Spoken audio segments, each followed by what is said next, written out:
All right, you guys, let's get into this 11th video on the Last Supper and the resurrection of Jesus Christ. I ended on step 5, and we're going to kind of pick up in step 5. Step 5, at the very end of it, they say blessing. So step 5 is the story. And so at the end, they say a blessing recited over the second cup of wine, and it is drank. Now, I want you guys to be aware, even though there's 4 cups of wine, in Judaism, they're allowed to drink wine between the first cup and the third cup. But come the third cup, they cannot drink any wine between the third and the fourth. And so in between all these cups of wine, there's other wine that's drank, but it's not as important as these 4 cups. So let's move on. 6th step is washing. So they wash again a second time. The 7th step is a blessing over grain products and matzah. This is one of the steps that could be put into 2 steps. The 8th step is bitter herbs. They would take these bitter herbs and they would dip them in something that represented mortar, but the bitter herbs is to represent slavery. And this mortar mixture is something that they use to apples, nuts, cinnamon, and wine to make this this mixture that represents mortar.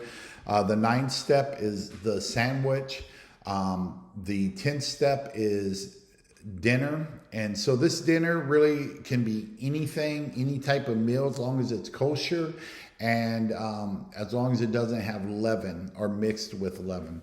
The 11th step is the afikomen. The word afikomen means hidden. Okay, we're going to talk about this even later, but different families have different traditions. Basically, they take this piece of matzah that was put away and they hide it, and then their children go and find it, and then they buy it back. They redeem it. They buy it back.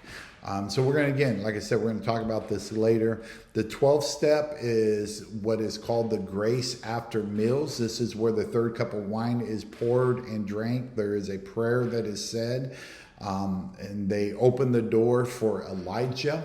The 13th step is they sing praises and they'll sing psalms. And so there's some psalms that are said, and there is a blessing recited over the last cup of wine. And then the 14th step is closing. And so some simple statement that would be said that the Seder has been completed, and they wish that next year they may celebrate Passover in Jerusalem, that the Messiah will come within the next year.